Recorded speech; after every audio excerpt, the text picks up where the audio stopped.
Hello friends, केम छो बधा मजामां ने? हूँ रावल जीगर आपનું મારી યુટ્યુબ ચેનલમાં સ્વાગત કરું છું। આજે આપણે દ્વિસંકરણનો પ્રયોગ ભણીશું, જેને આપણે બે જનીનોની આનુવંશિકતા પણ કહીએ છીએ અને ઇંગ્લિશમાં ઇનહેરિટન્સ ઓફ ટુ જીન્સ તરીકે ઓળખવામાં આવે છે। એક સંકરણનો પ્રયોગ આપણે જોઈ ગયા, જે મેન્ડલ નામના વૈજ્ઞાનિકે પ્રયોગો કર્યા હતા। તેમાંનો પ્રથમ પ્રયોગ હતો। ત્યારબાદ તેમણે વટાણાના જ છોડ ઉપર અન્ય બીજા પણ પ્રયોગો કર્યા। તેમાં આપણે હવે આજે દ્વિસંકરણનો પ્રયોગ ભણીશું। મિત્રો, દ્વિ એટલે બે, સંકરણની ક્રિયા એટલે કે આપણે બે લક્ષણોને ધ્યાનમાં રાખી અને સંકરણ કરાવીશું મિત્રો, એટલા માટે જ એને દ્વિસંકરણ તરીકે ઓળખવામાં આવે છે।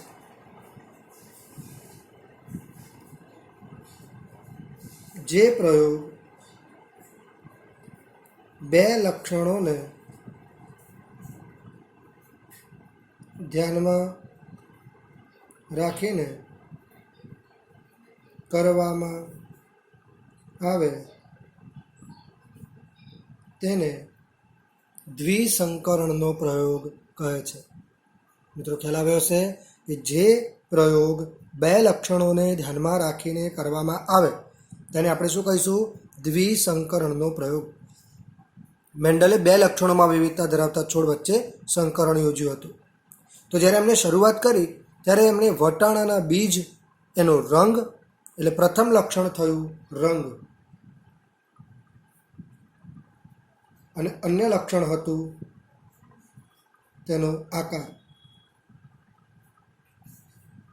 તો રંગની જો વાત કરીએ તો આપણને બે પ્રકારના રંગ વટાણાના બીજમાં જોવા મળે। વટાણાના બીજના ઉપરની જે છાલ હોય, જેને બીજાવરણ કહેવાય, તે બીજાવરણની ઉપર આપણને બે પ્રકારના રંગ જોવા મળશે। આપણને પીળા રંગનું બીજ જોવા મળે અથવા તો લીલા રંગનું બીજ જોવા મળે। પીળા રંગનું અથવા તો લીલા રંગનું બીજનો રંગ કેવો હોઈ શકે મિત્રો? તો કાં તો પીળો રંગ હોઈ શકે અને કાં તો લીલો રંગ હોઈ શકે। આગળ વાત કરીએ છીએ તેનો આકાર। તો મિત્રો, આકાર કેવો હશે? વટાણા બધાએ જોયા હશે કે વટાણા કેવા હોય? ગોળ હોય, અને અમુક વટાણા ચીમડાઈ ગયેલા એટલે કે ખરબચડી સપાટી ધરાવતા જોવા મળે। તો વટાણાના બીજ, એનો આકાર જોવા જઈએ તો આપણને બીજ જોવા મળશે ગોળ અથવા તો ખરબચડા। મિત્રો, આ જે આપણે રંગ અને આકાર લખ્યું છે તેના બે મુખ્ય લક્ષણો છે। દ્વિસંકરણનો પ્રયોગ કેમ કહેવાય? કારણ કે બે લક્ષણોને મેન્ડલે ધ્યાનમાં લઈ અને પ્રયોગ કર્યો હતો। કયા બે લક્ષણો? તો એક રંગને ધ્યાનમાં લીધું અને બીજું આકારને ધ્યાનમાં લીધું। તો રંગ કયા પ્રકારનો હોઈ શકે વટાણાના બીજનો? તો કે પીળા રંગના બીજ હોય અથવા તો લીલા રંગના બીજ હોય। આકારમાં ગોળ બીજ હોય અથવા તો ખરબચડા બીજ હોય। આ પ્રમાણે તેમણે પ્રયોગની શરૂઆત કરી, અને જ્યારે તેમને F1 સંતતિ પ્રાપ્ત કરી ત્યારે આપણને F1 સંતતિમાં બધા જ બીજ પીળા અને ગોળ હતા। મિત્રો, આ પરથી આપણે કદાચ ખ્યાલ આવતો હશે કે જ્યારે આપણે પીળા રંગનું અને લીલા રંગનું ગોળ અને ખરબચડા બીજને જ્યારે સંકરણની ક્રિયા કરાવીએ તો F1 સંતતિમાં બધા જ બીજ પીળા અને ગોળ મળે। હવે મિત્રો, આપણે યાદ કરીએ પ્રભુતાનો નિયમ, પ્રભાવીપણાનો નિયમ। તો પીળા રંગનું બીજ એ લીલા રંગ ઉપર કેવું હશે મિત્રો? પ્રભાવી હશે। તો વટાણા જ્યારે પાકી જાય ત્યારે પીળા રંગના જોવા મળે, અને જ્યારે શરૂઆત હોય ત્યારે લીલા રંગના જોવા મળે। એટલે પ્રભાવી લક્ષણ કયું થયું? પીળા રંગનું। એ જ રીતે ગોળ અને ખરબચડા, તો બીજ F1 સંતતિમાં કેવા મળ્યા? બધા જ ગોળ મળ્યા। એનો મતલબ ગોળ એ પ્રભાવી કહી શકાય અને ખરબચડા એ પ્રચ્છન્ન કહી શકાય। ગોળ હોય તો સંપૂર્ણપણે વટાણાનો દાણો એ ફૂલેલો જોવા મળશે અને ગોળાકાર આપણને જોવા મળશે। હવે આગળ તેની રજૂઆત આપણે તેની આપણે ચાર્ટ દ્વારા કરીશું, જેથી વધુ આપણને ખ્યાલ આવી શકે। તો મિત્રો આગળ આપણે ચાર્ટની મદદથી સમજીશું. પ્રથમ આપણે જે વાત કરી છે એ બે જન્યુઓ લીધા છે, કેપિટલ આર અને કેપિટલ વાય, સ્મોલ આર અને સ્મોલ વાય. આપણે ઉપર વાત કરી તે પ્રમાણે પીળા રંગનું અને લીલા રંગનું બીજ. તો પીળા રંગ માટે આપણે યલો એટલે યલો કલર રાખ્યો છે, અને લીલા રંગનું એટલે કે ગ્રીન તેના માટે આપણે ગ્રીન કલર રાખ્યો છે. બીજ કેવા છે આકારમાં? ગોળ અને ખરબચડા. કાં તો ગોળ જોવા મળે કાં તો ખરબચડા જોવા મળે. તો મિત્રો આપણા જે કેપિટલ આર અને વાયવાળા છે, આર મીન્સ રાઉન્ડ એટલે આપણને ગોળ જોવા મળે છે, અને સ્મોલ આર મીન્સ રિંકલ એટલે કે ખરબચડા જોવા મળે છે. એટલે કાં તો આપણને ગોળ બીજ અને પીળા, કાં તો આપણને ખરબચડા અને લીલા એવા બીજ જોવા મળશે. તો કેપિટલ આર એટલે ગોળ અને પીળા બીજ જોવા મળશે.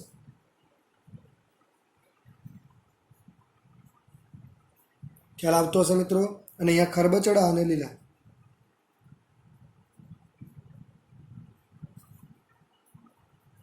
ખરબચડા અને લીલા. તો જ્યારે આપણે બંને લક્ષણ ધરાવતા જન્યુઓ વચ્ચે સંકરણ કરાવીએ તો પ્રથમ આપણે આને પિતૃપેઢી કહીશું. ત્યારબાદ એમાંથી જે આપણને પ્રાપ્ત થાય છે તેને આપણે જન્યુઓ કહીશું. જન્યુઓ હંમેશા એકાકી હોય. એકાકી જન્યુ આપ જોઈ શકો છો કે સમયુગ્મી સ્થિતિમાં કેપિટલ આર આર ગોળ અને કેપિટલ વાય વાય પીળા છે. સમયુગ્મી સ્થિતિમાં સ્મોલ આર આર ખરબચડા અને સ્મોલ વાય વાય એ લીલા રંગના જોવા મળે છે. જ્યારે તેમના જન્યુઓ આવે છે અને એ જન્યુઓનું જોડાણ થાય છે તો જોડાણનું પરિણામ આપણને જે પ્રાપ્ત થાય તે F1 સંતતિ કહી શકાય. અને જે આપણને F1 સંતતિ પ્રાપ્ત થાય છે તે મિત્રો તમે જોઈ શકો છો કે capital R, capital Y, small Y. આ જે આપણને સંતતિ પ્રાપ્ત થઈ તેનું બીજ તમે જોઈ શકો છો. કેવું છે મિત્રો બીજ? તો કે કેપિટલ આર અને વાય જેવું જ છે.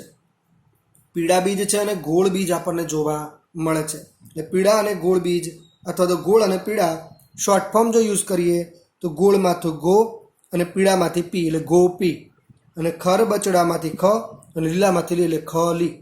એટલે ગોળ પીળા અને ખરબચડા લીલા, ગોપી ખલી એવું આપણે કહી શકીએ. એ આપણી શોર્ટકટ છે. તો અહીંયા જે જનીનો F1 સંતતિમાં પ્રાપ્ત થયા તે બધા જ આવા હતા. એટલે capital R, capital Y, small Y. અને આવા જનીનો આપણને F1 સંતતિમાં પ્રાપ્ત થયા જેના બધા જ બીજ આપણને ગોળ અને પીળા પ્રાપ્ત થયા. કેવા બીજ મળ્યા મિત્રો? ગોળ અને પીળા. અહીંયા ક્રિયા કરાવી હશે સંકરણ. કયા પ્રકારનું થશે મિત્રો? બંને અલગ અલગ છે એટલા માટે અહીંયા સંકરણ પરફલન કહી શકાય. ત્યારબાદ આપણે અહીંયા ગોળ અને પીળા બીજનું સ્વફલન કરાવીએ છીએ. એના જેવા જ સ્વરૂપ પ્રકાર ધરાવતું હોય તેની સાથે તમે જોઈ શકો છો અહીંયા આપણે એનું સંકરણ કરાવીએ છીએ. સેમ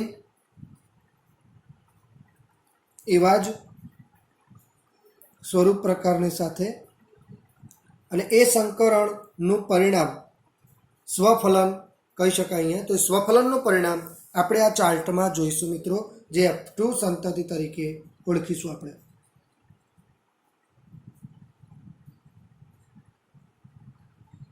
જે મિત્રો આપણે ચાર્ટમાં જોઈશું.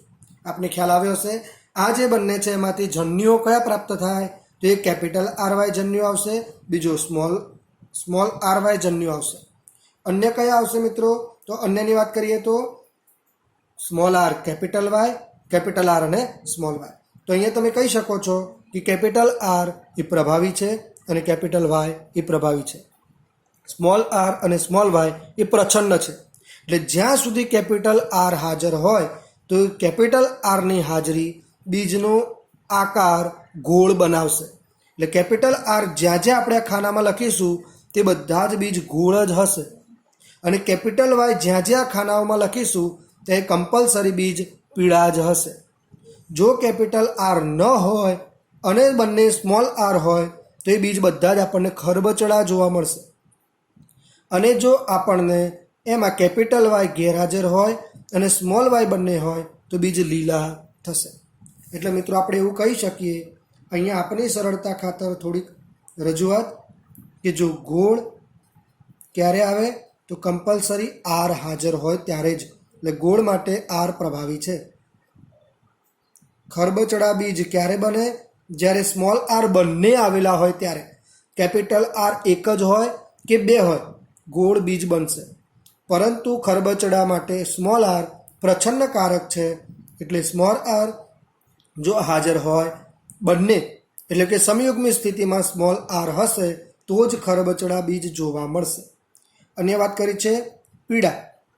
ફક્ત એક જ વાય પણ હાજર હોય તો પણ આપણને પીળા બીજ જોવા મળશે. અને લીલા કે જો ત્યાં સ્મોલ વાય સમયુગ્મી સ્થિતિમાં હાજર હોય તો જ લીલા બીજ જોવા મળશે. મિત્રો આના પરથી ખ્યાલ આવ્યો હશે અને ઝડપથી તમે સમજી શકશો. આ એનો ફિનોટાઈપ છે, સ્વરૂપ પ્રકાર. આ એનો જનીન પ્રકાર છે, જેને જીનોટાઈપ તરીકે ઓળખાય છે. ફિનોટાઈપ અને જીનોટાઈપ. એના આધારે મિત્રો અહીંયા આપણે એના F1 સંતતિના આધારે જન્યુઓ પ્રાપ્ત કર્યા છે અને હવે F2 સંતતિ આપણે મેળવવા જઈ રહ્યા છીએ. તો મિત્રો જોઈશું ઝડપથી F2 સંતતિ કેવી પ્રાપ્ત થાય છે. પ્રથમ કેપિટલ આર છે. હંમેશા કેપિટલ જે પણ લેટર્સ હોય તે પહેલાં લખાય. કેપિટલ વાય છે તો કેપિટલ વાય. તો મિત્રો જેવો પિતૃ પ્રકાર હતો એવો જ પ્રકાર અહીં પ્રાપ્ત થયો. તો બીજ કેવા હશે મિત્રો? ગોળ બીજ પ્રાપ્ત થશે અને પીળા હશે. બીજા નંબરની વાત કરીએ તો અહીંયા ખાનામાં શું આવશે?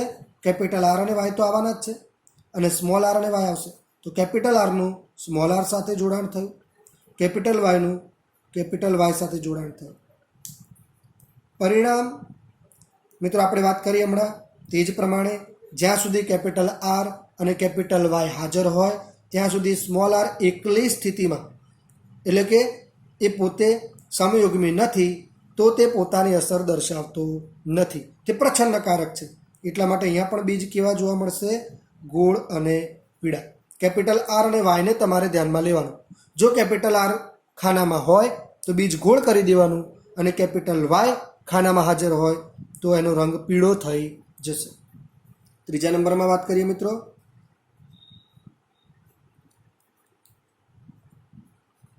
તેમાં તમે જોઈ જ શકો છો, હવે તમને ખ્યાલ આવી ગયો હશે કે કેપિટલ આર અને વાય બંને હાજર છે એટલે બીજ કેવું થશે. અન્યની વાત કરી છે તો એ બીજ આપણું F1 સંતતિમાં જે પ્રાપ્ત થયું હતું તેના જેવી કંઈક સંતતિ આપણને જોઈ શકાય છે. ખ્યાલ આવતો હશે મિત્રો. એ જ પ્રમાણે અહીંયા બનાવીએ આપણે સ્મોલ આર અને કેપિટલ આર. પ્રથમ આપણે હંમેશા કેપિટલ લખીએ છીએ.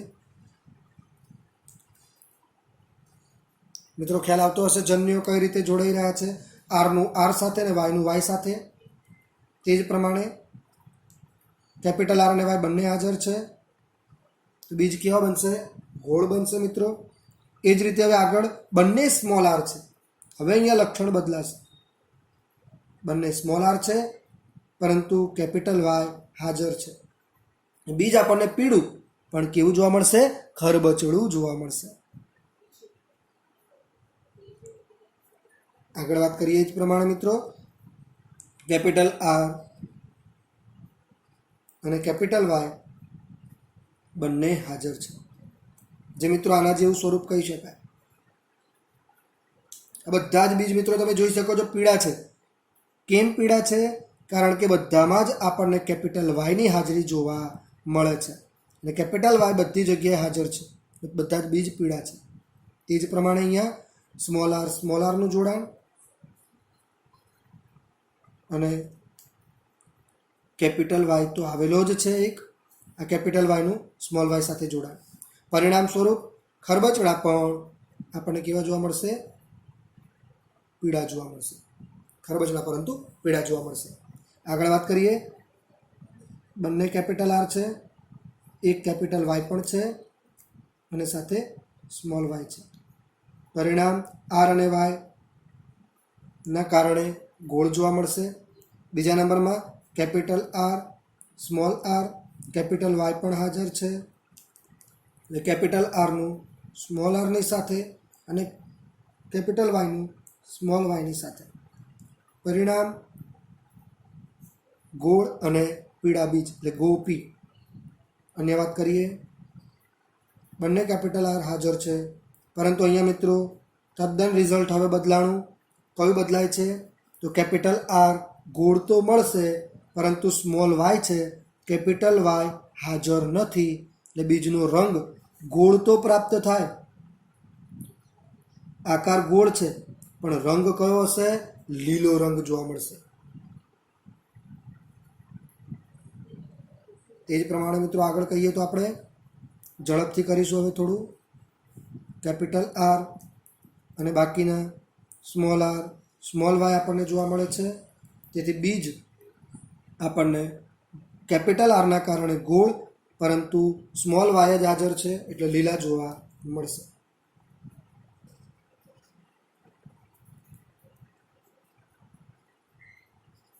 ખ્યાલ આવતો હશે મિત્રો? અહીંયા કેપિટલ હાજર છે એટલે ગોળ અને પીળા.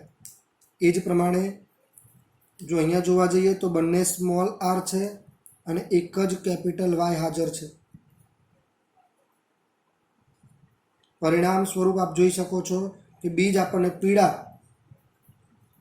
પીળા, પરંતુ કેવા જોવા મળશે? ખરબચડા જોવા મળશે. કેપિટલ આર એક જ છે મિત્રો, અને સ્મોલ આર અને સ્મોલ વાયનું જોડાણ છે. બીજ આપણને કેવા જોવા મળશે? તો ગોળ. બીજ કેવા જોવા મળશે? ગોળ, પરંતુ સ્મોલ વાયના કારણે લીલા જોવા મળશે. અને અંતે વાત કરીએ સ્મોલ આર સ્મોલ વાય, તો બીજ આપણને ખરબચડા અને પીળા. મિત્રો તમે એ ચાર્ટમાં જોઈ શકો છો, પ્રથમ જે લક્ષણ છે એ આપણા પિતૃપેઢી જેવું સમાંતર થાય છે, સમાન મળતું. અંત્ય લક્ષણ છે એ પણ સમાન મળતું, પરંતુ આવું લક્ષણ ફક્ત એક જ છે, જે ખરબચડા અને આપણને લીલા જોવા મળે. બાકી તમે હવે કહી શકો છો ઝડપથી કયા બીજ કેવા છે. પીળા ગોળ, ગોળ પીળા, જે પણ બોલો એ. તો આ એક ક્રમ છે મિત્રો એનો, જે તમને શોર્ટ ટ્રીક યાદ રાખવા માટે કહું છું કે આ રીતે તમે જ્યારે ચાર્ટ બનાવો, આ ત્રિકોણ આમ, તો તમે જોશો 1 2 3 4 5 6 7 8 અને 9, એ 9 બીજ આપણને ગોળ અને પીળા જોવા મળશે. આ 3 બીજ તમે જોઈ શકો છો ખરબચડા છે, પરંતુ પીળા છે, એવા 3 જ છે, ખરબચડા અને પીળા. આ 3 એવા છે જે ગોળ છે પરંતુ લીલા છે, અને આ એક જ છે જે ખરબચડું અને લીલું છે. તો તેનું પ્રમાણ રેશિયો આપણે નક્કી કરીશું. તો જોઈએ મિત્રો ફિનોટાઈપ કયો થશે અને જીનોટાઈપ કયો થશે. પ્રથમ આપણે જીનોટાઈપ લખીએ કે કેપિટલ આર અને કેપિટલ વાય જે કેટલા બીજમાં હાજર હતા કુલ? તો કે 9 બીજમાં આપણને કેપિટલ આર અને વાય એ આંકડાકીય પ્રમાણ પ્રાપ્ત થયું, કે જે આપણા કેવા હતા? બધા બીજ ગોળ અને પીળા. કેટલા બીજ પ્રાપ્ત થાય છે? તેવા 9 બીજ પ્રાપ્ત થાય છે. આંકડાકીય પ્રમાણ, જો તેનો રેશિયો જોઈએ તો સાથે તો પ્રથમ વાત કરી છે ગોળ અને પીળા બીજ કેપિટલ આર વાય ધરાવતા હોય એવા કેટલા પ્રાપ્ત થયા? એવા તો કે 9 બીજ પ્રાપ્ત થયા. પછી જે બીજ બીજું આપણે આલેખ પ્રમાણે જ દોરવાનું છે, ચાર્ટ પ્રમાણે. સ્મોલ આર અને કેપિટલ વાય છે, તો સ્મોલ આર અને કેપિટલ વાય. તો સ્મોલ આરના કારણે બીજ કેવા હશે? તો મિત્રો ખરબચડા હશે. આપણે બીજું લખીશું ખરબચડા બીજ અને પીળા, ખરબચડા અને પીળા, જેનો રેશિયો થાય છે 3 જેટલા બીજ આપણને એવા મળે છે, ખરબચડા અને પીળા. હમણાં જોઈશું ફરીથી ચાર્ટમાં. આગળ વાત કરી છે કે કેપિટલ આર અને સ્મોલ વાય, અને છેલ્લે સ્મોલ આર સ્મોલ વાય. તો અહીંયા કેવું મળશે મિત્રો? કેપિટલ આરના કારણે ગોળ અને સ્મોલ વાયના કારણે લીલા બીજ જોવા મળશે, એટલે ગોલી એવું આપણે કહી શકીએ. અને તેનું પ્રમાણ પણ 3 જેટલા બીજ હશે. અને અંતે જો વાત કરીએ તો ખરબચડા અને લીલા બીજ આપણને જોવા મળશે, જે ફક્ત એક જ છે. 9:3:3:1 નો રેશિયો આપણને પ્રાપ્ત થયો. જીનોટાઈપ જોઈએ તો 9 જેટલા બીજમાં આપણને કેપિટલ આર અને કેપિટલ વાય હાજર જોવા મળશે, ગોળ અને પીળા. ખરબચડા અને પીળા, તો ખરબચડા માટે કમ્પલસરી આપણને સ્મોલ આર જનીનો 2 હાજર હશે અને 1 કેપિટલ વાય અથવા તો 2 કેપિટલ વાય હાજર હશે, એવા 3 હશે. ગોળ અને લીલા કે જેમાં કેપિટલ આર અને સ્મોલ વાય સ્મોલ વાય પ્રમાણની અંદર સંયુગ્મી સ્થિતિમાં જ હોય, કેપિટલ આર એક પણ હોઈ શકે અને બે પણ હોઈ શકે. એટલે સંયુગ્મીમાં હોય કે વિષમયુગ્મીમાં હોય આપણને ગોળ જોવા મળશે, કારણ કે કેપિટલ આર હાજર છે. લીલાના કારણે સ્મોલ વાય. એવા 3 બીજ અને ખરબચડા લીલા ફક્ત એક જ બીજ જોવા મળશે, જે સંયુગ્મી સ્થિતિમાં જ હાજર હશે. મિત્રો, જે જીનોટાઈપ અને ફિનોટાઈપની વાત કરી તે તમે અહીંયા જોઈ શકો છો કે કુલ 9 બીજ ગણતરી કરીએ. 1 2 3 4 5 6 7 8 અને આ 9. આ 9 બીજ આપણને ગોળ અને પીળા જોવા મળે છે. ખરબચડા આકાર ગોળ નથી, એટલે કે સ્મોલ આર કેપિટલ વાય, જેના કારણે આપણને ખરબચડા અને પીળા બીજ, તો ખપી, ખરબચડા અને પીળા, જેવા તમે અહીંયા એક જોઈ શકો છો, એક અહીંયા જોઈ શકો છો અને એક અહીંયા જોઈ શકો છો. ખરબચડા અને પીળા. ત્યારબાદ વાત કરીએ ખરબચડા અને પીળાની. હવે વાત કરીએ ગોળ અને લીલા. તો આ ગોળ અને લીલા તમે જોઈ શકો છો 3, જેમાં સંયુગ્મી સ્થિતિમાં સ્મોલ વાય હાજર છે. અહીંયા સંયુગ્મી સ્થિતિમાં સ્મોલ આર હાજર હતું, અહીંયા સંયુગ્મી સ્થિતિમાં સ્મોલ વાય હાજર છે. અને અંતે એક જ બીજ ખરબચડું અને લીલું જોવા મળે છે. મિત્રો, આશા રાખું છું દ્વિસંકરણનો પ્રયોગ આપને સમજમાં આવ્યો હશે. હવે આગળ આપણે મુક્ત વિશ્લેષણનો નિયમ જોઈ લઈએ. મિત્રો, આપણે દ્વિસંકરણનો પ્રયોગ પૂર્ણ કર્યો છે. હવે મુક્ત વિશ્લેષણનો નિયમ જોઈએ. મુક્ત વિશ્લેષણનો નિયમ. તો મિત્રો, આપણે જે ચર્ચા દ્વિસંકરણના પ્રયોગમાં કરી તેના આધારે જ આપણે મુક્ત વિશ્લેષણનો નિયમ જોવાનો છે કે 9:3:3:1 જે આપણને પરિણામ પ્રાપ્ત થયું કે ગોળ પીળા બીજ એટલે ગોપી, ખરબચડા પીળા બીજ ખપી, ગોળ લીલા બીજ ગોલી અને ખરબચડા લીલા બીજ ખલી, ગોપી ગોલી, ખપી ખલી, એવું પણ આપણે કહી શકીએ. તો એવા જે બીજ આપણને પ્રાપ્ત થયા છે તેનો રેશિયો આપણને જે પ્રાપ્ત થયો છે તે કઈ રીતે પ્રાપ્ત થયો છે અને આવું કેમ બન્યું. જનીનો સમયુગ્મી સ્થિતિમાં હોય અથવા તો વિષમયુગ્મી સ્થિતિમાં હોય તો કઈ રીતે પોતાની વર્તણૂક અથવા અસર દર્શાવે તેની આપણે ચર્ચા કરીશું. જ્યારે દ્વિસંકરણનો પ્રયોગ કરવામાં આવ્યો મેન્ડલ દ્વારા, ત્યારે મેન્ડલે કહ્યું કે જનીનો મુક્ત રીતે વિશ્લેષણ પામે છે. કઈ રીતે? તો જ્યારે સંકરણમાં બે જુદા જુદા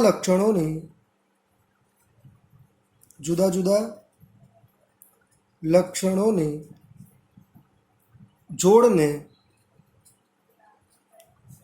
ધ્યાનમાં લેવામાં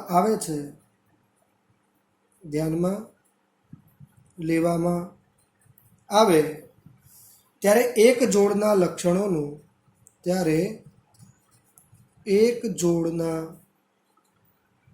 લક્ષણોનું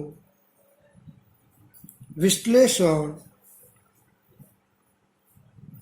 અન્ય જોડના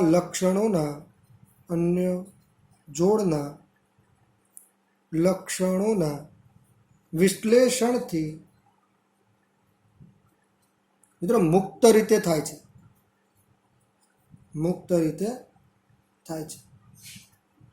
જો આ જ વાક્ય રચના બીજી રીતે કહીએ તો કે દ્વિસંકરણનો પ્રયોગ દરમિયાન બે લક્ષણોનું અભિવ્યક્તિનું નિયમન. અહીંયા કેપિટલ આર અભિવ્યક્ત થાય છે, કેપિટલ વાય પણ અભિવ્યક્ત થાય છે. સ્મોલ આર સમયુગ્મી સ્થિતિમાં અભિવ્યક્ત થાય છે અને સ્મોલ વાય સમયુગ્મી સ્થિતિમાં જ અભિવ્યક્ત થાય છે. પરંતુ ગોળ માટે જવાબદાર કેપિટલ આર અને પીળા માટે જવાબદાર કેપિટલ વાય એ એકબીજાની સાથે હોય તો જ ગોળ અને પીળો રંગ આપે તેવું જરૂરી નથી. મિત્રો, જો કેપિટલ આર નહીં હોય તો પણ બીજ આપણને પીળા રંગના જોવા મળશે. તેનું ઉદાહરણ તમે બીજા જ નંબરમાં જોઈ શકો છો. અહીંયા કેપિટલ આર હાજર નથી, તે છતાં પણ કેપિટલ વાય એ પીળા બીજ ઉત્પન્ન કરે છે. અને અહીંયા એવું કહી શકાય કે કેપિટલ વાય હાજર નથી, પીળા રંગ માટેનું જનીન, તો પણ કેપિટલ આર ગોળ બીજ બનાવે છે. એનો અર્થ એ થયો કે જનીનો મુક્ત રીતે વિશ્લેષણ પામે છે. એ અભિવ્યક્તિનું નિયમન જનીનની વહેંચણીથી અલગ રીતે થાય છે. અને પ્યુનેટ ચોરસની મદદથી મુક્ત વિશ્લેષણનો નિયમ આપણે સરળતાથી સમજી શકીએ.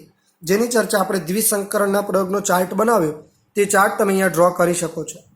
તેના આધારે તમે કહી શકો છો કે પ્રમાણ કેવું પ્રાપ્ત થાય. તો આપણને દ્વિસંકરણના પ્રયોગના આધારે મુક્ત વિશ્લેષણનો નિયમ સમજી શકાય છે મિત્રો. એની ચર્ચા આપણે એવું કહી શકીએ કે આ જે ચાર્ટ છે તેના આધારે જ કરી શકાય કે કેપિટલ આર જ્યાં સુધી હાજર હોય ત્યાં સુધી સ્મોલ આર પોતાની અસર નહીં દર્શાવે, એટલે બધા જ બીજ કેપિટલ આરના કારણે ગોળ જોવા મળશે. તો જ્યાં મિત્રો આપણે ગોળ આકાર બનાવ્યો છે ત્યાં તમે એક નજર કરી શકો છો કે બધા જ બીજ કેવા છે? ગોળ. અને જેટલા ગોળ છે તે કેપિટલ આર હાજર છે.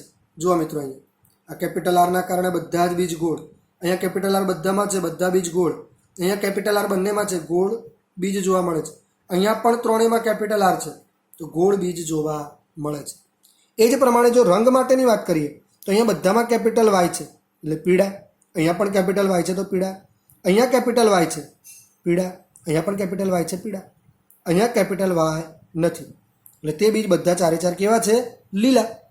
તો એ મુક્ત રીતે જનીનો વિશ્લેષણ પામે છે તે આ પ્રયોગ પરથી સાબિત કરી શકાય. ખ્યાલ આવ્યો હશે મિત્રો? આશા રાખું છું. હવે આપણે નેક્સ્ટ લેક્ચરમાં મળીશું. થેન્ક યુ મિત્રો. જય શ્રી કૃષ્ણ. ઓમ નમઃ શિવાય.